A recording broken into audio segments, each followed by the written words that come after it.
السلام علیکم ورحمۃ اللہ وبرکاتہ، نحمده ونصلی علی رسوله الکریم، اما بعد فاعوذ باللہ من الشیطان الرجیم، بسم اللہ الرحمن الرحیم، رب اشرح لی صدری ویسر لی امری واحلل عقدۃ من لسانی یفقہوا قولی۔ الحمد للہ الکریم الوہاب، الحمد للہ الرحیم التواب، الحمد للہ الہادی الی الصواب، مزیل الشدائد وکاشف المصائب، فارج الہم کاشف الغم، مجیب دعوت المضطر، سبحانہ یسمع جہر القول وخفی الخطاب۔ ہر طرح کی تعریف اور حمد اللہ رب العزت کے لیے ہے، جو کرم کرنے والا ہے، عطا کرنے والا ہے۔ ہر طرح کی حمد و ثنا اللہ سبحانہ تعالیٰ کے لیے ہے، جو بہت رحم فرمانے والا، بہت توبہ قبول کرنے والا ہے۔ ہر قسم کی حمد اللہ کے لیے ہے، جو درست بات کی طرف رہنمائی کرنے والا ہے، جو سختیوں کو دور کرنے والا ہے، مصیبتوں کو ہٹانے والا ہے، پریشانیوں کو دور کرنے والا ہے، غموں کو مٹا دینے والا ہے، لاچار کی دعا قبول کرنے والا ہے۔ وہ پاک ہے جو ظاہری بات کو اور پوشیدہ بات کو بھی سنتا ہے۔ آج مجھے یہاں پر جو موضوع دیا گیا ہے وہ یہ ہے کہ ہم اپنے سٹریس، انزائٹی اور اس قسم کی دیگر چیزیں جو ہیں ان سے کس طرح ڈیل کریں۔ جیسا کہ ہم سب جانتے ہیں کہ اللہ سبحانہ تعالیٰ نے یہ دنیا بنائی، اور اس دنیا میں انسان کو جو پیدا کیا اور اس کی جو زندگی بنائی وہ ایک امتحان کے لیے تھی۔ ہم سب ایک ٹیسٹ میں ہیں، اور جب بھی انسان کسی امتحان سے گزرتا ہے تو اس کو سٹریس تو ہوتا ہے۔ یعنی آپ سب طالب علم ہیں، آپ کو معلوم ہے کہ چھوٹا سا بھی کوئی ایگزام ہو، سب کچھ آتا بھی ہو، سب کچھ پڑھا ہوا بھی ہو، سب کچھ کیا ہوا بھی ہو، پھر بھی ایک ٹینشن ضرور ہوتی ہے۔ تو یہ تو بہت نیچرل ہے۔ کہاں یہ کہ اللہ سبحانہ تعالیٰ نے خود بتا دیا کہ لقد خلقنا الانسان فی کبد، کہ یقیناً ہم نے انسان کو بڑی مشقت میں پیدا کیا۔ آپ دیکھیں کہ انسان کے دنیا میں آنے کا جو مرحلہ ہے، جو ماں پر گزرتا ہے، جس وقت بچے کی ولادت ہو رہی ہوتی ہے، اگر آپ میں سے کوئی اس ایکسپیرینس سے گزرا ہو یا اس پروسیس کو جانتا ہو تو آپ دیکھیں کہ کتنے گھنٹے بعض اوقات لگ جاتے ہیں، بعض اوقات دن لگ جاتے ہیں ایک انسان کے دنیا میں آتے آتے، اور ماں بھی کس مشقت سے گزرتی ہے اور وہ بچہ بھی کس مشقت سے گزرتا ہے۔ یہ اس بات کی علامت ہوتی ہے کہ جس دنیا میں وہ آ رہا ہے وہ پھولوں کی سیج نہیں ہے، وہ مشکلات کی جگہ ہے۔ یہاں پر آسانیاں بھی ہیں لیکن مشکلات بھی ہیں، اگرچہ آسانیاں اور نعمتیں اور امن ان مشکلات سے زیادہ ہے، لیکن انسان کی فطرت میں ایک حساسیت ہے، ایک سینسٹیوٹی ہے، لہذا امن کا جو وقت ہے، سکون کا جو وقت ہے، وہ تو ہم فار گرانٹیڈ لیتے ہیں، وہ ایسے ہی گزر جاتا ہے۔ لیکن جب ہم پر کوئی تکلیف آتی ہے، کوئی مشکل آتی ہے، بعض اوقات ہم اپنے حواس کھو دیتے ہیں، بعض اوقات ہم بہت سٹریس میں چلے جاتے ہیں۔ تو اس صورت میں کرنا کیا چاہیے، کس طرح اس کو ہینڈل کریں، کس طرح ہم ڈیل کریں۔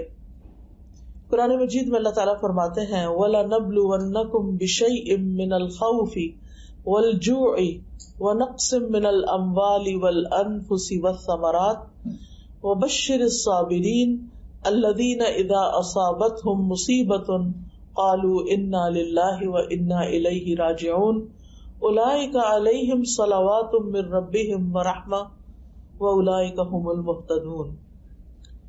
اللہ تعالیٰ کا ارشاد ہے، اور یقیناً ہم تمہیں خوف اور بھوک اور مالوں اور جانوں اور پھلوں کی کمی میں سے کسی نہ کسی چیز کے ساتھ ضرور آزمائیں گے۔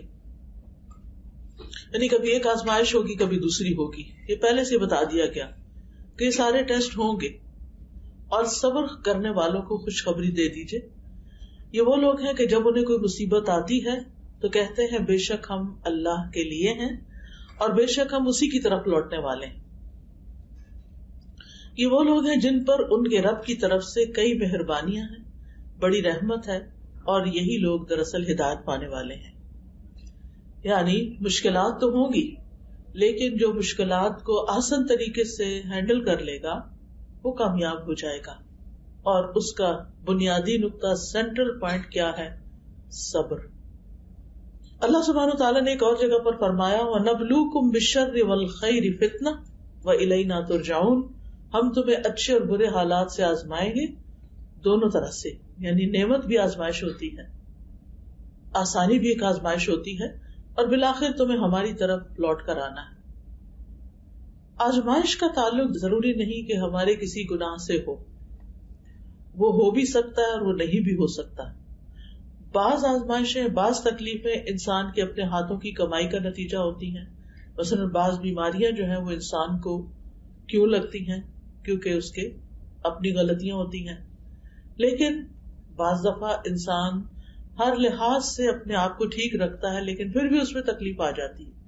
تو اس سلسلے میں انسان کو ہمیشہ یاد رکھنا چاہیے کہ دنیا میں جو بڑے بڑے نیک لوگ آئے تھے، پیغمبر آئے تھے، ان پر تو آزمائشیں اور امتحان ہم سے بھی زیادہ تھے.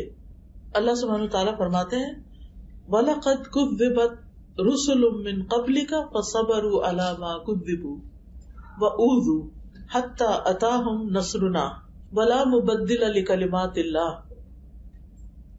اور بے شک آپ سے پہلے کئی رسول جھٹلائے گئے، یعنی نبی صلی اللہ علیہ وسلم سے پہلے بہت سے رسولوں کو ان کی قوم نے جھٹلا دیا، ایمان ہی نہیں لائے، مان کے ہی نہیں دیا، ان کی کوئی بات سن کے ہی نہیں دی، حالانکہ وہ اللہ سبحانہ تعالیٰ کی طرف سے اپوائنٹڈ تھے.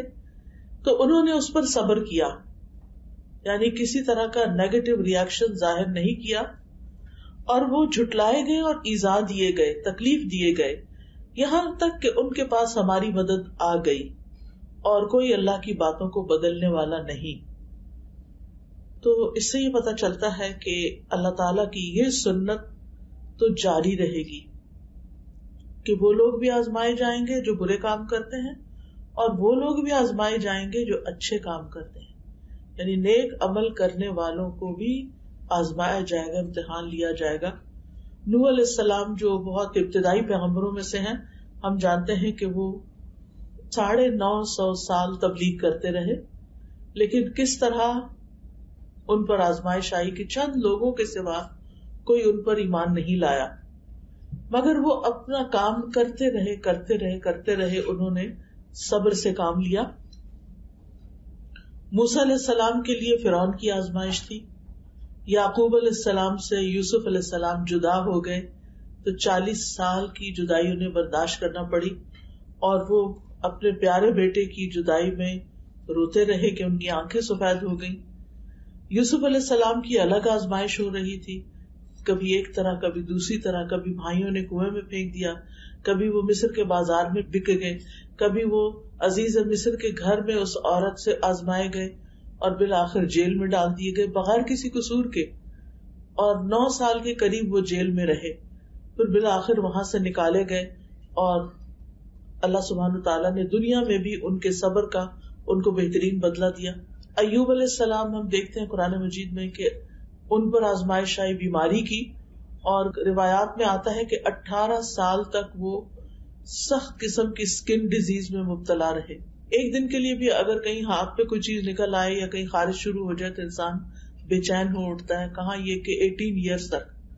لیکن ان کا صبر کتنا مثالی تھا. وہ کہا کرتے تھے، یعنی جب ان پہ یہ تکلیف آئی کہ اے اللہ، پہلے تو میرے اور تیرے درمیان میرے گھر والے تھے، میرے بچے تھے، میری دنیا کے کام کاروبار تھے، لیکن تو نے مجھ سے سب کچھ لے لیا، اب میرے اور تیرے بیچ میں کچھ بھی نہیں بچا. اب جس طرح تیری عبادت کی مجھے لذت نصیب ہوتی ہے وہ اس سے پہلے کبھی نہیں تھی.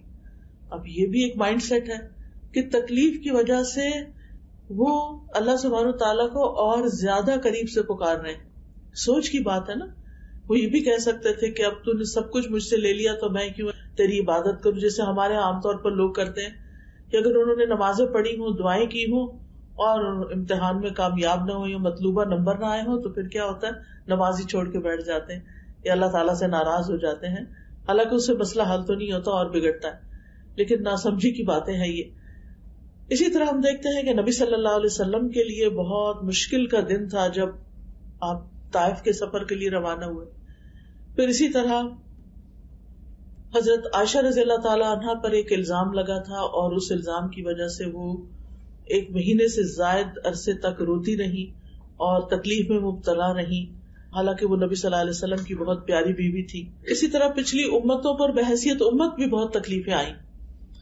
اللہ تعالیٰ فرماتے سورۃ البقرہ آیت 214 ام حسبتم ان تدخلوا الجنۃ ولما یأتکم مثل الذین خلوا من قبلکم مستهم البأساء والضراء وزلزلوا حتى يقول الرسول والذين آمنوا معه متى نصر الله الا ان نصر الله قریب. کیا تم لوگ سمجھتے ہو کہ تم یوں ہی جنت میں داخل ہو جاؤ گے جبکہ ابھی تمہیں اس جیسی تکلیف تو پیش ہی نہیں آئی جو تم سے پہلے گزرے ہوئے لوگوں کو آئی؟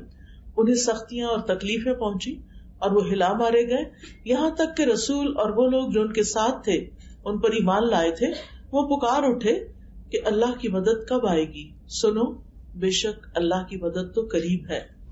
یعنی اللہ کی مدد ضرور آتی ہے لیکن امتحان تو ہوتا ہی ہے.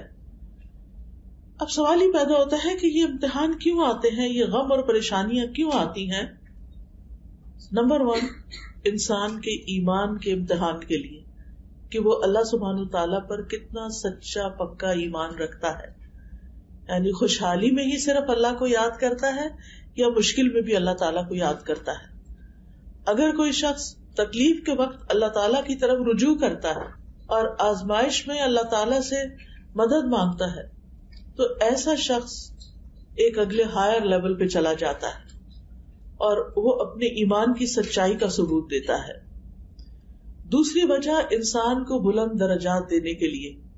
حدیث میں آتا ہے کہ بندے کے لیے اللہ کے ہاں ایک بہت اونچا مقام ہوتا ہے لیکن وہ اپنے عمل کی وجہ سے وہاں تک نہیں پہنچ سکتا، یعنی اس کی عبادت یا باقی اعمال کم ہوتے ہیں تو اللہ تعالیٰ اسے اپنے جسم یا مال یا اولاد کی آزمائش میں ڈال دیتا ہے. ابو داؤد کہتے ہیں کہ پھر اللہ تعالیٰ اسے صبر کی توفیق بھی دیتا ہے حتیٰ کہ وہ انسان اس صبر کی وجہ سے اس بلند ترین مقام پہ جا پہنچتا ہے. تو یہ ایک ریزن ہوتی ہے انسان کے اوپر سخت امتحان کی کہ اللہ سبحانہ تعالیٰ اس کو ایک اعلیٰ منزل دینا چاہتے ہیں لیکن اس کے عمل ایسے نہیں ہوتے کہ اعمال کی بنیاد پر وہاں پہنچے، لہٰذا اس پر آزمائش آتی ہے جس پہ وہ صبر کرتا ہے اور بلند درجے پاتا ہے. پھر اسی طرح اللہ تعالیٰ کی طرف سے اس انسان کے لیے بھلائی کا ارادہ ہوتا ہے. حدیث میں آتا ہے من یرد اللہ بہ خیرا یصب منہ، اللہ جس کے ساتھ بھلائی کا ارادہ کرتا ہے اسے مشکل میں ڈال دیتا ہے، مصیبت میں ڈال دیتا ہے. کیوں؟ اس لیے کہ انسان میچور ہو ہی نہیں سکتا. آپ نے کبھی دیکھا ہوگا کچی اینٹیں اور پکی اینٹیں، کبھی بھٹا دیکھا ہوگا جس میں اینٹیں پک رہی ہوتی ہیں.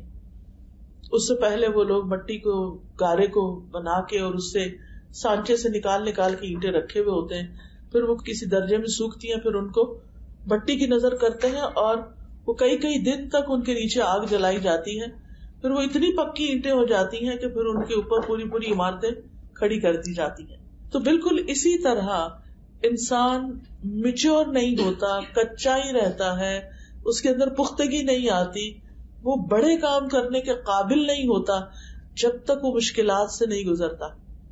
اسی لیے آپ اگر ریشو دیکھیں عام طور پر تو جو بچے مشکلات سے نکلتے ہیں پڑھائی میں اور آگے بڑھنے کی ہرس میں، جو ان میں سے آ جاتے ہیں آگے، وہ بہت محنتی ہوتے ہیں بنسبت ان بچوں کو جن کو بہت لاڈ پیار ملا ہوتا ہے، چھوٹی چھوٹی چیز سے گھبرا جاتے ہیں. تو انسان کو اس زندگی میں کچھ کرنے کے لیے بہت سا صبر چاہیے ہوتا ہے، بہت سی محنت چاہیے ہوتی. اب آپ دیکھیے کہ جن لوگوں نے بڑی بڑی ایجادات کی ہیں انہوں نے اپنی پوری زندگی اس کام میں کپا دی. انہوں نے بھوک پیاس بھی کاٹی، انہوں نے گمنامی بھی کاٹی، اور انہیں دنیاوی طور پر کوئی زیادہ فائدہ حاصل نہیں ہوا. مرنے کے بعد ان کا نام روشن ہو گیا، ان کو کیا فائدہ ہوا ان کی زندگی میں؟ ہم آرام سے بیٹھ کے پیناڈول کھا لیتے ہیں، ہمیں یہ بھی نہیں پتا کہ کس نے یہ ایجاد کی تھی، اس کی زندگی ریسرچ کرتے کرتے کس مشکل سے گزری تھی، کس تکلیف سے وہ شخص گزرا ہوگا جس نے ایک اتنی فائدے کی چیز انسانوں کے لیے بنا لی کہ ذرا سی درد ہوتی ہے انسان بغیر سوچے سمجھے کھا کے اور اپنے آپ کو پھر کام میں مشغول کر لیتا ہے. اس وقت بھی آپ جانتے ہیں کہ میڈیسن میں جو 2 طرح کے لوگ ہوتے ہیں، ایک تو پریکٹیشنرز ہوتے ہیں اور ایک سائنٹسٹ ہوتے ہیں، اکیڈیمیا ہوتے ہیں. تو اس میں بہت کم لوگ ریسرچ اور اکیڈیمکس کی طرف جاتے ہیں کیونکہ اس میں بظاہر ریوارڈ نظر نہیں آتا، بہت قربانی کرنی پڑتی ہے، آپ کو پیسے بھی کم ملتے ہیں. اس کے برعکس وہ لوگ جو اچھے ہائیلی کوالیفائڈ ہوتے ہیں، پریکٹس شروع کر دیتے ہیں میڈیسن کی، آپ دیکھیں ان کی زندگی بالکل الگ ہوتی ہے. وہ دنیا کی زندگی کو انجوائے کر رہے ہوتے ہیں، پیسے سے، شہرت سے، بہت سی چیزوں سے. لیکن جو سائنٹسٹ ہوتے ہیں، عام طور پر آپ ان کی زندگیوں کے بارے میں پڑھیں تو آپ حیران ہو جائیں گے کہ کس قدر سادہ زندگی وہ گزارتے ہیں، کس قدر محنت کی، مشقت کی. اسی طرح دین میں جنہوں نے بڑا بڑا نام پیدا کیا، مثلا امام بخاری ہیں، ان کی کتاب اللہ کی کتاب کے بعد سب سے صحیح کتاب بتائی جاتی ہے. امام بخاری 16 سال کی عمر میں اپنے گھر سے نکلے تھے علم حاصل کرنے کے لیے، اور 16 سال تک وہ گھر واپس نہیں گئے. اس دوران انہوں نے احادیث اکٹھی کی، ان کو چھانٹا، پرکھا، دیکھا، اور پھر کتاب لکھی، صحیح احادیث پر مشتمل کتاب لکھی، صحیح البخاری. ہم میں سے آج کس کا یہ یارہ ہے یا کس کے اندر یہ ہمت ہے کہ وہ 16 سال اپنے گھر والوں کی شکل بھی نہ دیکھے اور 16 سال تک اپنے گھر والوں سے کوئی بات بھی نہ کرے. آج تو ہمارے پاس ویڈیو کالز کا سسٹم ہے اور اتنی ساری چیزیں آ گئی ہیں کہ ہمیں کوئی مشکل نہیں، ہم دنیا کے کسی بھی حصے میں ہوں، ہم کنیکشن میں ہی رہتے ہیں. پہلے تو کہا جاتا تھا میرا سلام فلاں کو پہنچانا، یہ بھی ایک بڑا کام سمجھا جاتا تھا. تو اب تو یہ بھی کسی کو کہنے کی ضرورت نہیں، آپ خود ہی کافی ہیں، جس کو چاہے سلام کر لیں.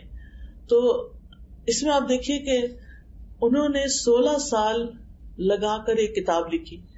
امام مالک کی کتاب موطا امام مالک سب سے پہلی حدیث کی کتاب ہے جس کی تیاری میں ان کو 40 سال لگے، کیونکہ اس وقت احادیث جمع نہیں تھی. 40 سال ان کو لگے. تو ان کو کسی نے کہا کہ اور لوگ بھی آپ کو دیکھا دیکھی یہ کتاب لکھنے لگ گئے ہیں ایسی. تو انہوں نے کہا کہ ما کان للہ بقیہ، جو اللہ کے لیے ہوگا وہ باقی رہ جائے گا. اور واقعی ان کی کتاب باقی رہ گئی اور باقی کتابیں معلوم نہیں کہاں گئی. تو کہنے کا مطلب یہ ہے کہ جس نے بھی زندگی میں کوئی بڑا کام کیا اس نے مشکلات سہی. من طلب العلا سحر اللیالی، جس نے بلندیاں طلب کی وہ راتوں کو جاگا. رات کی نیند کس کو پیاری نہیں ہوتی، لیکن وہ راتوں کو جاگتا ہے.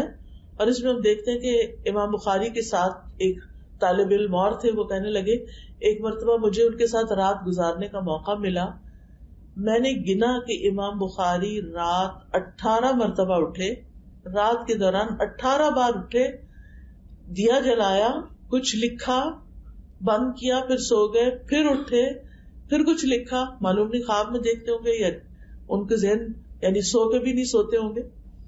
تو کہنے کا مطلب یہ ہے کہ یہ وہ لوگ ہیں کہ جنہوں نے اپنی زندگیاں مشقت میں گزاری لیکن دنیا کو ایک بہت بڑا فیض پہنچا گئے. آج بھی ایسے لوگ ہیں، ایسے ریسرچرز ہیں کہ جو بعض اوقات صرف جنگلوں میں ہی رہ کے زندگی بسر کرتے تھے. ایک چھوٹی سی ویڈیو جو ہم 2-3 منٹ میں دیکھ لیتے ہیں نا کسی پرندے کی ساری زندگی کی، کہ کس طرح وہ بڑا ہوتا ہے اور گھر بناتا ہے اور کس طرح بچے دیتا ہے اور کس طرح بچے اڑ جاتے ہیں.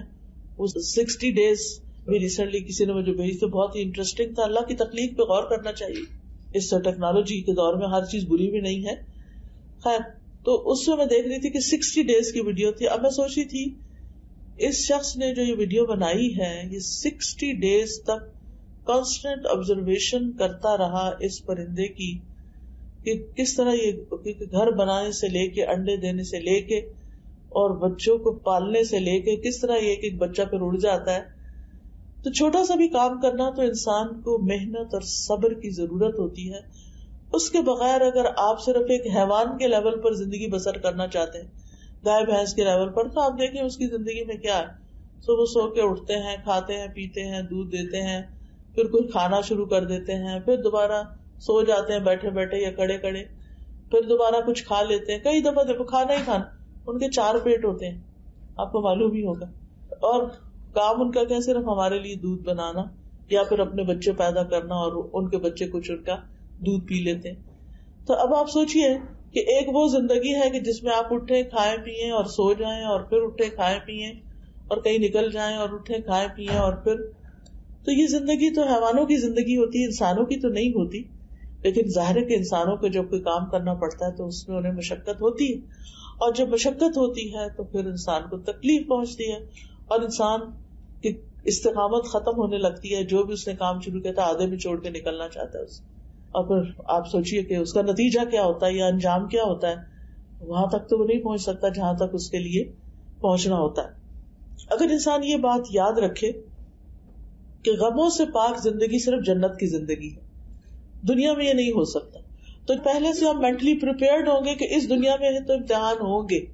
دیکھنے کی بات یہ ہے کہ مجھے کیا کرنا ہے, تو اس میں پھر انسان اس کے مطابق اپنی زندگی بسر کرتا ہے. جنت ایسی جگہ ہے جہاں صحت ہی صحت ہے, بیماری نہیں, زندگی ہے کبھی موت نہیں ہوگی, جوانی ہے کبھی بڑھاپا نہیں آئے گا, آرام ہے کبھی بے سکونی نہیں ہوگی. اور کہا جائے گا پکار کر, یہ جنت ہے جس کے تم وارث بنائے گئے ان اعمال کے بدلے جو تم کر کے آئے. یعنی دنیا میں تم نے مشقتوں میں زندگی بسر کی, کام کیا, محنت کی. ظاہر ہے کہ اٹھ کے وضو کرنا ہی ایک بڑا مشکل کام لگتا ہے, پھر اس کے بعد نماز پڑھنا, نماز میں بھی صرف فرض نہیں نوافل کا اہتمام کرنا. تو یاد رکھیے کہ دنیا ہے ہی کام کی جگہ, اور اس کام میں ہی انسان کا آرام ہے. اور جب انسان کام چھوڑ دیتا ہے, اس کی زندگی میں چیلنجز نہیں رہتے اور بالکل وہ ایک آرام کی زندگی بسر کرتا ہے, تو وہاں سے پریشانیاں شروع ہو جاتی ہیں. جو کہتے ہیں نا خالی ذہن شیطان کا گھر, پھر شیطان اس کے اندر مستقل وسوسے ڈالتا رہتا ہے. اب سوال یہ پیدا ہوتا ہے کہ کیا پھر انسان کو پریشان رہنا چاہیے, غمگین رہنا چاہیے؟ ہرگز نہیں. ہمارا دین یہ نہیں کہتا کہ تم غم مناؤ کیونکہ یہ ایمان کا حصہ ہے, ایسا کچھ بھی نہیں ہے. یہاں پر غم انسان کے اوپر آنے والی مصیبتوں میں سے ایک مصیبت ہوتی ہے, اور جنت میں جا کے انسان کہے گا الحمدللہ الذی اذھب عنا الحزن, اللہ کا شکر جس نے ہمیں غم سے نجات دی. مومن کا غم کیا ہوتا ہے؟ مومن دنیا کی حقیر چھوٹی چھوٹی چیزوں پہ غم نہیں کرتا. مومن کا غم یہ ہوتا ہے کہ میری آگے کی دنیا کا جو کبھی ختم نہیں ہوگی اس کا کیا بنے گا, کیا میرا رب مجھ سے راضی ہے یا نہیں. اس کی ساری فکر اسی چیز کی ہوتی ہے. اور پھر آپ دیکھیے کہ ہمارا دین ہمیں اس سے منع کرتا ہے کہ ہم ہر وقت غمگین رہیں. جنگ احد میں مسلمانوں کو غم پہ غم پہنچا تھا, 70 صحابہ شہید ہو گئے تھے, نبی صلی اللہ علیہ وسلم کے دندان مبارک شہید ہوئے. پھر اسی طرح مسلمانوں کا بہت مالی نقصان, ہر طرح کا نقصان ہوا تھا. لیکن اللہ سبحانہ وتعالیٰ نے فرمایا فَأَثَابَكُمْ غَمًّا بِغَمٍّ لِكَيْ لَا تَحْزَنُوا عَلَىٰ مَا فَاتَكُمْ, اللہ نے تمہیں رنج پہ رنج دیے, غم پہ غم دیے, مشکل پہ مشکل ڈالی, تاکہ تم ایسی بات پہ غم نہ کرو جو تمہارے ہاتھ سے نکل گئی ہو.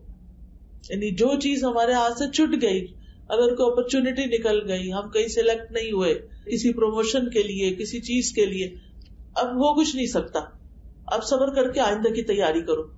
لیکن ہم تیاری کیسے کریں, ہم تو پچھلے غم سے نہیں نکل رہے. تو انسان آگے نہیں جا سکتا جب تک کہ وہ پیچھے سے چھٹکارا حاصل نہیں کرتا. تو اللہ سبحانہ وتعالیٰ غم پہ غم کیوں ڈالتا ہے؟ تاکہ انسان غم نہ کرے. تو کہتے ہیں مشکلیں اتنی پڑی مجھ پر کہ آسان ہو گئی. کیونکہ جس انسان کی زندگی میں مشکل پہ مشکل آتی ہے, تو جب وہ کسی کی مشکل کو دیکھتا ہے تو سمجھتا ہے کہ یہ تو کچھ مشکل ہی نہیں, میں بہتوں سے اچھا ہوں. پھر اسی طرح موسیٰ علیہ السلام کی والدہ کو جب حکم ہوا کہ وہ ان کو سمندر میں بہا دے, تو ایسی صورت میں اللہ سبحانہ تعالیٰ نے ان کو حکم دیا وَأَوْحَيْنَا إِلَىٰ أُمِّ مُوسَىٰ, ہم نے ام موسیٰ کی طرف وحی کی, ان ارضعیہ, کہ موسیٰ کو دودھ پلاتی رہ, فَإِذَا خِفْتِ عَلَيْهِ فَأَلْقِيهِ فِي الْيَمِّ, پھر جب تجھے اس کی زندگی کے بارے میں خوف ہو تو تم اس کو سمندر میں ڈال دینا. وَلَا تَخَافِي وَلَا تَحْزَنِي, نہ خوف کرنا نہ غم کرنا, تو بے شک ہم اسے تیرے پاس واپس لانے والے. یعنی یہ وقت گزر جائے گا, یہ ایک امتحان ہے. لیکن اس کے باوجود موسیٰ علیہ السلام کی والدہ نے جب ان کو سمندر میں ڈالا تو ان کا دل اڑ گیا. یعنی ان کے لیے ناقابل برداشت تھا کہ وہ اپنے ہاتھوں اپنے بچے کو کہاں ڈال رہی ہیں. اب یہ جو غم ہوتا ہے نا, غم منانے اور غم پالنے کے نقصان ہوتے ہیں. ابن قیم کہتے ہیں 4 چیزیں جسم کو تباہ و برباد کر دیتی ہیں: پریشانی, غم, بھوک اور بیداری. پریشانی اور غم عزم کو, ارادوں کو کمزور کر دیتے ہیں. یعنی جب انسان پہ بہت غم آتے ہیں نا, پھر وہ کچھ زندگی میں کرنا نہیں چاہتا, لہذا وہ پیچھے رہ جاتا ہے, دل میں کمزوری پیدا ہو جاتی ہے. اور بندے اور اس کے کاموں میں محنت کرنے کے درمیان رکاوٹ بن جاتے ہیں. یعنی اگر آپ کی عادت ہے نا ہر وقت غم کرنا، تو پھر آپ ترقی نہیں کر سکتے، محنت نہیں کر سکتے. تو ہر اس کام میں وہ پیچھے رہ جاتا ہے جو اس کے لیے مفید ہوتا ہے. یہ غم سفر کا راستہ کاٹ دیتے ہیں، اس کو پیچھے کی طرف واپس پلٹا دیتے ہیں، رکاوٹ بن کر اس کا سفر روک دیتے ہیں، یا اس کے لیے علم سے رکاوٹ بن جاتے ہیں. تو یہ چیزیں سفر پر جانے والے کے لیے بہت بھاری ہیں. یعنی مقصد کیا ہے کہ اگر انسان غم ہی کرتا رہتا ہے تو پھر آگے نہیں بڑھ سکتا. ابراہیم بن ادم کہتے ہیں غم دو طرح کے ہوتے ہیں، ایک غم تمہارے حق میں ہے، ایک غم تمہارے خلاف ہے. جو غم حق میں ہے وہ آخرت کا غم ہے کہ وہاں کے بارے میں فکر مند ہونا چاہیے، اور ایک غم آخرت کا، اور دوسرا وہ غم جو تمہارے خلاف ہے وہ دنیا کی رونق کا غم ہے کہ وہ کیوں نہیں نصیب ہوئی. اب آپ دیکھیے کہ پھر کریں کیا. غم تو آتے ہیں، پریشانیاں تو آتی ہیں. سب سے پہلا کرنے کا کام یہ ہے کہ ہمیں اپنے رب سے مضبوط تعلق قائم کرنا چاہیے. اپنے غموں، دکھوں، تکلیفوں، پریشانیوں کی فریاد اپنے رب کے سامنے. ہم پوری دنیا کو سناتے ہیں کہانیاں اپنی، اللہ کے سامنے نہیں رکھتے. ہمارے کے آگے روتے ہیں، ہم اللہ کے آگے نہیں روتے. ہم سجدے میں نہیں روتے، ہم دعا میں نہیں روتے، ہم تنہائی میں اللہ سے باتیں نہیں کرتے. نتیجہ کیا ہوتا ہے؟ جن بندوں کے سامنے ہم غم رکھتے ہیں، کبھی وہ ہمیں تسلی دیتے ہیں اور کبھی ہمیں الٹا ڈانٹ دیتے ہیں، اور کبھی وہ ہماری بات ہی نہیں سمجھتے. حاصل کچھ بھی نہیں ہوتا. لیکن اللہ تعالیٰ تو ہمارے دلوں کے حال تک جانتا ہے. یعقوب علیہ السلام سے جب یوسف علیہ السلام جدا ہوئے تو انہوں نے کیا کہا؟ انما اشکو بثی وحزنی الی اللہ. میں اپنے غم اور دکھ کی فریاد اللہ سے کرتا ہوں. اور کرنا بھی ایسے ہی چاہیے کہ انسان اپنے غموں کو اللہ کے سامنے رکھے. حدیث میں آتا ہے اللہ تعالیٰ فرماتے ہیں میں اپنے بندے کے ساتھ اس کے گمان کے مطابق ہوتا ہوں جو وہ میرے بارے میں رکھتا ہے. یعنی اگر اس کی تھنکنگ پازیٹو ہوگی تو اس کو ایسا ہی رسپانس ملے گا، اور اگر نیگیٹو ہوگی تو اس کو ویسا ہی رسپانس ملے گا. پھر یہ کہ ہماری جتنی بھی ضرورتیں ہیں، جتنی بھی چیزیں ہم چاہتے ہیں کہ زندگی میں ہمیں ملیں، وہ سب ہمیں اللہ کے سامنے رکھنی چاہیے. قرآن مجید میں آتا ہے امن یجیب المضطر اذا دعاہ ویکشف السوء. کون ہے جو لاچار کی فریاد رسی کرتا ہے اور اس سے تکلیف دور کر دیتا ہے؟ صرف اللہ. لوگوں کے شکوے کچھ اور لوگوں سے نہیں کرنا، ان سے واپس نہیں کرنا کیونکہ وہ معاملات کو الجھا دیتے ہیں. صرف اللہ سے شکوے کرنا ہے، اللہ کے آگے گڑ گڑانا ہے، اور مشکل وقت میں اللہ پر بھروسہ کرنا ہے، اللہ پر ہی توکل کرنا ہے. اللہ ہے نا، اللہ کر دے گا. اللہ تعالیٰ کو کوئی چیز نہیں روکتی. اللہ تعالیٰ کے لیے کوئی کام کرنا مشکل نہیں. اللہ سبحانہ و تعالیٰ تو میرے دل کی بات بھی سنتا ہے. اگر میں زبان سے اور رو کے دعا کرتا ہوں تو کیوں نہیں سنے گا؟ اس کا تو وعدہ ہے وَإِذَا سَأَلَكَ عِبَادِي عَنِّي فَإِنِّي قَرِيبٌ أُجِيبُ دَعْوَةَ الدَّاعِ إِذَا دَعَانِ فَلْيَسْتَجِيبُوا لِي وَلْيُؤْمِنُوا بِي. کہ جب آپ سے میرے بندے میرے بارے میں پوچھیں تو انہیں بتا دیجیے میں تو قریب ہوں. انی قریب، اجیب ہوں، میں جواب دیتا ہوں. دعوت الداعی، پکارنے والے کی پکار کا. گویا جب بھی ہم کہتے یا اللہ تو اللہ تعالیٰ ہمیں جواب دیتا ہے اے میرے بندے بتا تو کیا چاہتا ہے. اگرچہ اللہ کو پتا ہے ہم کیا چاہتے ہیں، لیکن اللہ تعالیٰ ہمارے منہ سے سننا چاہتا ہے کیونکہ دعا ایک عبادت ہے. اور جب ہم اپنے منہ سے اپنی بات بیان کرتے ہیں تو ہمارا دل ہلکا ہو جاتا ہے. لوگوں کے سامنے جب ہم بیان کرتے ہیں تو کبھی اور بھی بوجھل ہوتا ہے کہ ڈر ہوتا ہے یہ مسئلہ کہیں بگڑ ہی نہ جائے، کسی اور کو ہی نہ بتا دے. مشکل حالات میں اللہ پہ بھروسہ کرنا سیکھیے، اپنے معاملات اللہ کے سپرد کیجیے. یعنی ہم انسان مشکل نہیں دور کر سکتے، اللہ کے لیے کچھ مشکل نہیں. وہ وہاں سے رستہ دکھاتا ہے جہاں سے انسان سوچ بھی نہیں سکتا. قرآن مجید سورۃ الطلاق کی آیت 3 میں آتا ہے وَمَن يَتَوَكَّلْ عَلَى اللَّهِ فَهُوَ حَسْبُهُ إِنَّ اللَّهَ بَالِغُ أَمْرِهِ قَدْ جَعَلَ اللَّهُ لِكُلِّ شَيْءٍ قَدْرًا. جو شخص اللہ پہ بھروسہ کرے تو اللہ اس کے لیے کافی ہے. اللہ اپنے کام پورے کر کے رہتا ہے. اللہ نے ہر چیز کا ایک اندازہ مقرر کر رکھا ہے، ہر چیز کا ایک وقت ہے. جیسے آپ بیج ڈالتے ہیں تو درخت کا پھل آنے میں ایک وقت لگتا ہے، لیکن آپ دیکھیں جیسے ہو سکتا ہے آپ کے گھر میں کہیں چیکو کا درخت لگا ہوا. میں کبھی دیکھتی نا کہ ایسے درخت تو بہت پھل لاتے ہیں. یا کبھی شہتوت کا درخت دیکھا جب وہ پھل لاتا ہے کس قدر بھرا ہوا ہوتا ہے, کتنا پھل ہوتا ہے اس کا. میں سوچتی ہوں کہ اس کی اوریجن کیا ہے, اس کا روٹ کیا ہے, کتنے بیج ڈالے گئے ہوں گے, ایک بیج, اور پھر اس سے اتنا بڑا درخت, اور اس پر اتنا زیادہ فروٹ, ایک بیج کے اندر اتنا پوٹینشیل. اور انسان کی مثال تو حدیث میں درخت سے ہی دی گئی ہے کہ ایور گرین درخت. مومن کی مثال ایسے ہی ہے جیسے ایور گرین درخت ہو. مومن کبھی سوکھتا نہیں, مومن پہ خزاں نہیں آتی, مومن غموں سے گھبراتا نہیں, مومن حل جانتا ہے, مومن اللہ کا دامن تھام لیتا ہے. لیکن جو دعا ہم نے کی وہ سنی گئی, وہ یقیناً سنی گئی, قبول بھی ہو گئی. اس کا نتیجہ ہم کچھ عرصے بعد دیکھیں گے. ان اللہ بالغ امرہ قد جعل اللہ لکل شیء قدرا. بے شک اللہ نے ہر چیز کا ایک اندازہ مقرر کر رکھا ہے, اس لیے وہ اپنے وقت پر ہی کام ہوگا. اس وقت تک کے لیے ہم کیا کریں؟ صبر اور دعا سے کام لیں, کیونکہ ان دو چیزوں سے اجر بڑھتا رہتا ہے. پھر اس بات پر یقین کرنا کہ ہر تنگی کے بعد آسانی ہے. فَإِنَّ مَعَ الْعُسْرِ يُسْرًا, إِنَّ مَعَ الْعُسْرِ يُسْرًا.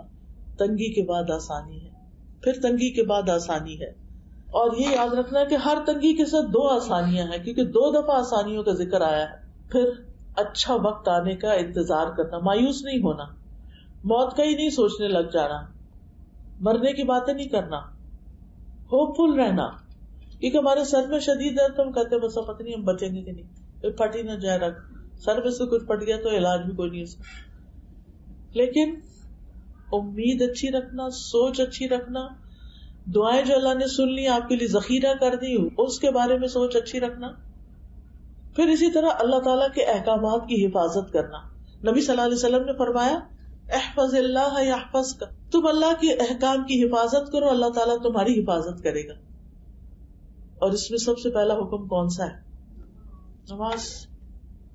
تو نماز پڑھنے والے کو اللہ کی رحمت ملتی ہے. نبی صلی اللہ علیہ وسلم نے فرمایا جب تم میں سے کوئی آدمی نماز کے لیے کھڑا ہوتا ہے تو رحمت الہی اس کی طرف متوجہ ہو جاتی ہے, یعنی اللہ سبحانہ تعالیٰ آپ کی طرف توجہ فرماتا, اور نماز کے بعد پھر آپ جو دعا کرتے ہیں وہ دعا بھی قبول ہو جاتی ہے. خصوصاً فجر کی نماز کی حفاظت کرنے والا اللہ کی امان میں ہوتا ہے. چاشت کی 4 رکعت نماز پڑھنا دن بھر اللہ کی حفاظت ملتی ہے. دوسری اہم چیز کرنے کے کاموں میں سے, یعنی پہلا تھا اللہ کے ساتھ اپنا تعلق مضبوط کرنا, امید رکھنا, آسانی رکھنا, یقین رکھنا کہ اللہ تعالیٰ ضرور مدد کرے گا, اللہ کا تقوی اختیار کرنا, اللہ پہ توکل کرنا, ہر نیکی اللہ ہی کے لیے کرنا. دوسرا ہے قرآن سے متعلق مضبوط کرنا. قرآن ایمان والوں کے لیے شفا اور رحمت ہے.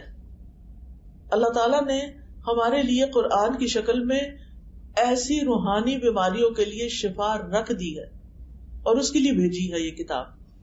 یہ الگ بات ہے کہ ہم اس سے فائدہ نہیں اٹھاتے. یہ کتاب اللہ کی رحمت لانے والی بابرکت کتاب ہے. اللہ تعالیٰ فرماتے ہیں وَهَذَا كِتَابٌ أَنزَلْنَاهُ مُبَارَكٌ, یہ کتاب جو ہم نے اتاری ہے بڑی بابرکت ہے. یعنی اگر تمہاری زندگیوں میں ہوگی تو اس سے تمہیں برکت ملے گی. اس کا پڑھنا, اس کو سمجھنا, اس کے مطابق زندگی بسر کرنا, اس کی تعلیم دینا. لیکن اس کے ساتھ کرنا کیا, اصل کام کیا ہے؟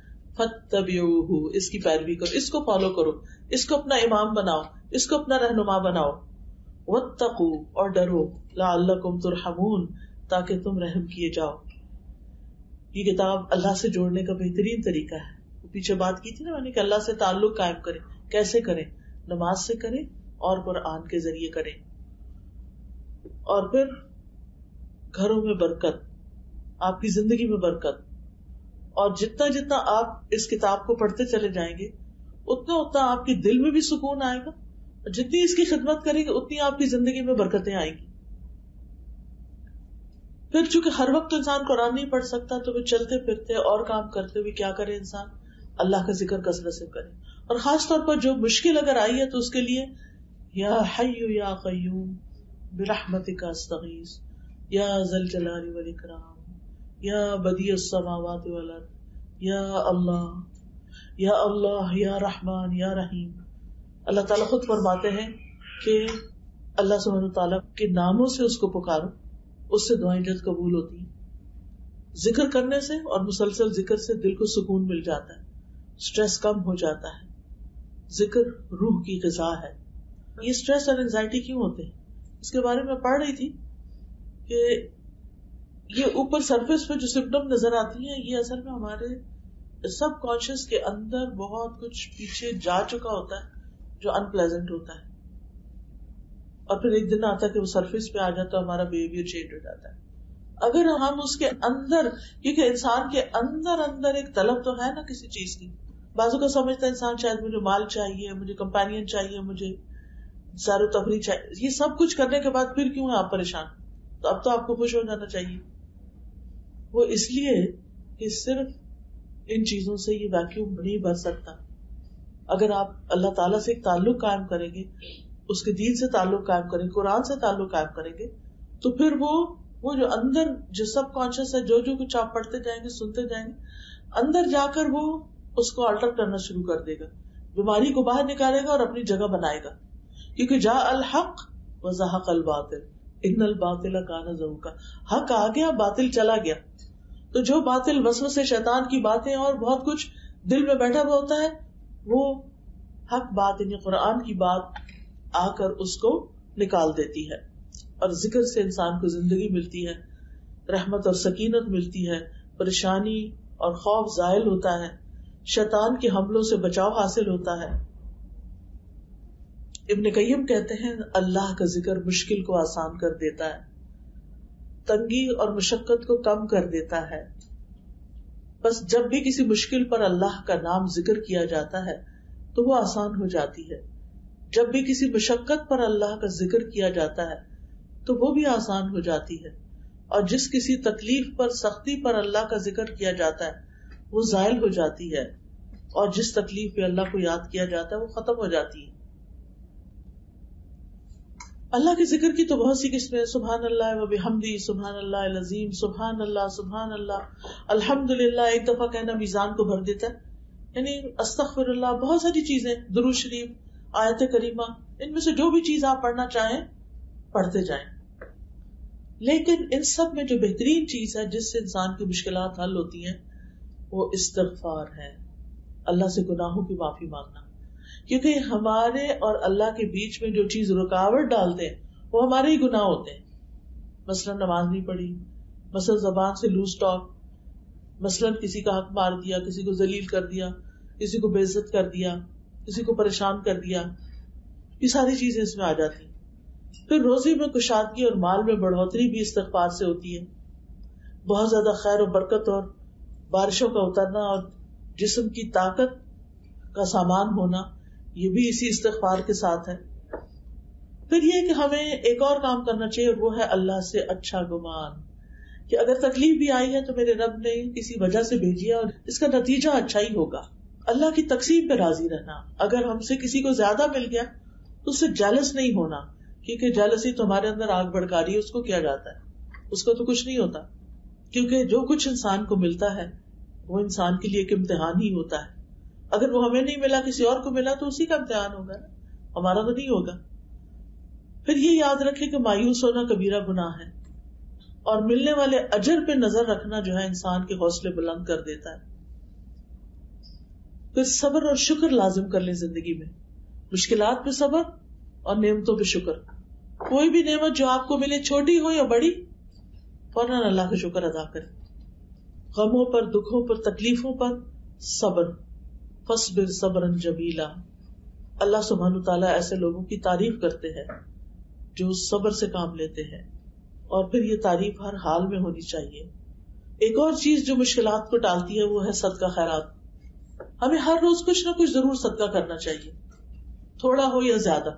اگر روز کے روز راستے میں کہیں مسکین آتے ہیں تو دے دیں، ورنہ اکٹھا کر کے کسی خیر کے کام میں، کسی بڑے پروجیکٹ میں بھی لگا سکتے ہیں. پھر اسی طرح صدقہ جسم کی حفاظت کرتا ہے، بیماریوں سے محفوظ رکھتا ہے، مشکلات اور پریشانیوں کو دور رکھتا ہے. پھر ہے خیر کے کاموں میں والنٹیئر کرنا. ہر کام کمائی کا ذریعہ نہ بنائیں. کچھ کام زندگی میں ایسے رکھیں کہ جو صرف اور صرف اللہ کے یہاں اس کا ریوارڈ پانا ہے, اس کا اجر اللہ سے لینا ہے. اس سے آپ کے دل کو بہت سکون ملے گا. اللہ تعالیٰ فرماتے ہیں جو شخص بھی نیک عمل کرے, خواہ مرد ہو یا عورت, بشرطے کہ وہ مومن ہو, تو ہم اسے پاکیزہ زندگی بسر کرائیں گے اور آخرت میں ان کے بہترین اعمال کے مطابق انہیں ان کا اجر دیا جائے گا. یعنی ایسے لوگوں کو قیامت کے دن پھر اجر ملے گا. پھر آپ دیکھیے دوسروں کی پریشانیوں پہ غور کر کے اپنی پریشانی کو کمپیئر کر کے چھوٹا سمجھنا. اور پھر نیکسٹ ہے مثبت مصروفیات کے حامل لوگوں سے دوستی کرنا. ایسے لوگوں سے دوستی کرنا جو صالحین میں سے ہوں, ایسے لوگوں سے دوستی کرنا کہ جن کا تھاٹ پروسیس بہت ہی پازیٹیو ہے, وہ ہر چیز میں خیر ڈھونڈ لیتے ہیں. اور ویسے بھی انسان جس کے ساتھ بیٹھتا ہے اسی کے عادات میں ڈل جاتا ہے. مثبت دوستی جو ہے اس کے اثرات بھی مثبت ہی ہوتے ہیں. اور سارے غموں میں سے بہترین غم آخرت کا غم ہے. ہم میں سے ہر ایک اگر وہ غم لگا لے حقیقی معنوں میں تو اس کے لیے تیاری بھی کرے, پلان بھی کرے, اپنے دل و دماغ کو اسی کام میں لگا دے اور پھر ہمیشہ کے لیے اللہ سے اس کا اجر پائے. پھر کثرت سے دعا کرنا, دعاؤں کی کثرت ہونی چاہیے. خوشحالی میں بھی تکلیف میں دونوں حالتوں میں دعائیں کرنا. دعا تقدیر کو بدل دیتی ہے. پورے یقین سے دعا کرنا, اوپر اوپر سے نہیں. اللہ سبحانہ تعالیٰ سے دعا کرتے ہوئے انسان کوئی شرط نہ لگائے بلکہ اللہ کی راہ میں کھلا دے اور اچھے کی امید رکھے. پھر ہم و غم کی جو دعائیں ہیں ان دعاؤں میں سے وہ دعائیں نکال کے پڑھنا, اور غم اور دکھ کو تکلیف کو جو دور کرتے ہیں کلمات, ان میں سے سب سے بہترین کلمات درود شریف کی کثرت. اٹھتے بیٹھتے درود شریف پڑھتے رہیں. انشاءاللہ العزیز زندگی میں بہت سی بھلائیاں آئیں گی, بہت سی خیر آئے گی, اور انشاءاللہ جب آپ خیر کو پا لیں گے تو اس کو پکڑ کر رکھیں, چھوڑ نہ دیں. اللہ تعالیٰ ہمارا حامی و ناصر ہو.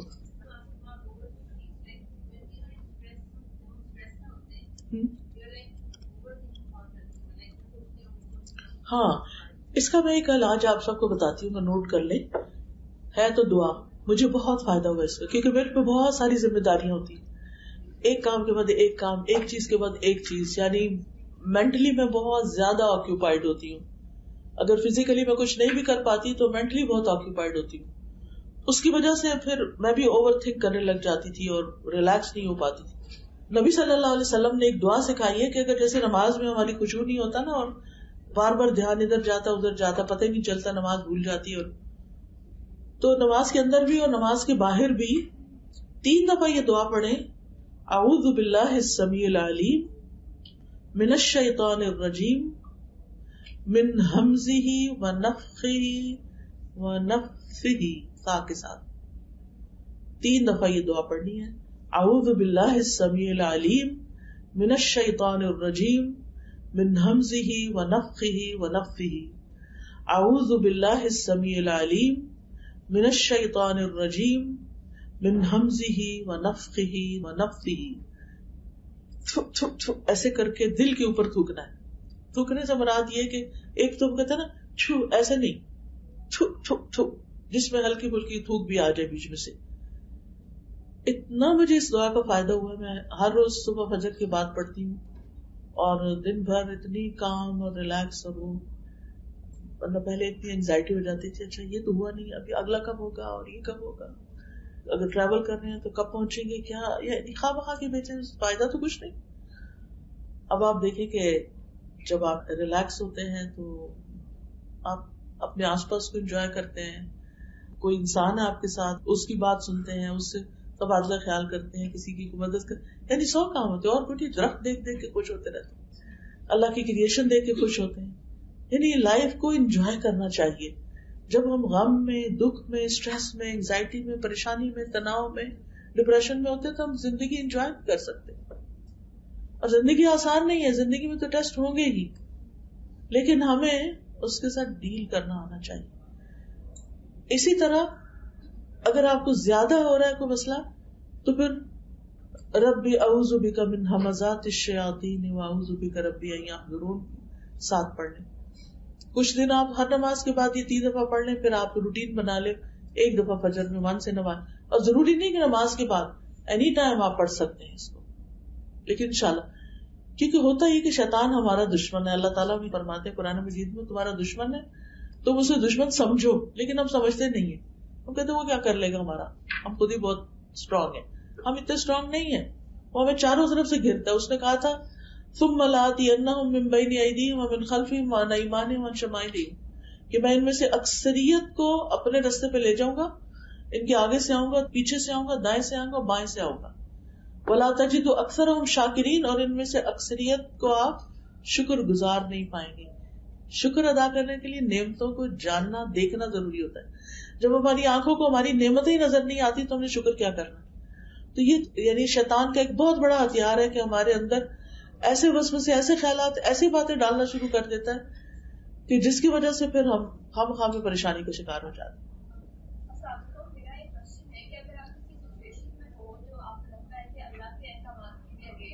جی جی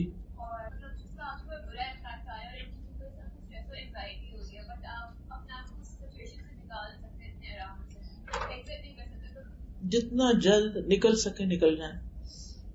بعض چیزیں اوور نائٹ نہیں ہوتی. پہلے ہم ارادہ بناتے ہیں، پھر ہم اس کے بارے میں پڑھتے ہیں، دیکھتے ہیں کہ اس چیز کے ساتھ کس طرح ڈیل کیا جا سکتا ہے. پھر آپ سٹیپ بائی سٹیپ کرتے ہوئے پھر اپنے آپ کو پل بیک کریں. لیکن یہ نیت ضرور رکھیں کہ میں نے اس میں سے نکلنا ہے، کیونکہ اس میں میرا نقصان ہے. جو شخص گناہوں کو زہر کی طرح سمجھتا ہے وہ کبھی بھی ان کے قریب نہیں پٹکتا. اگر کہیں اس طرف پہنچ ہی جائے تو جلد اسے نکل آتا ہے. تو اللہ سبحانہ وتعالیٰ سے دعا ہے کہ اللہ تعالیٰ ہمیں بھی کچھ کرنے کی توفیق عطا فرمائے اور ہمارے اندر علم کا شوق ہر شوق سے بڑھا دے، اور پھر علم سیکھیں بھی تو اللہ کی خاطر اور عمل کی نیت سے سیکھیں. اللہ سبحانہ وتعالیٰ آپ سب کو بہترین جزائے خیر دے اور آپ کے علم، وقت اور کوشش اور آپ کے سکھانے والوں کی زندگی، صحت اور ہر چیز میں، اولاد میں اور اعمال میں برکت ڈالے. جزاکم اللہ خیرا. بارک اللہ فیکم. السلام علیکم و رحمۃ اللہ وبرکاتہ.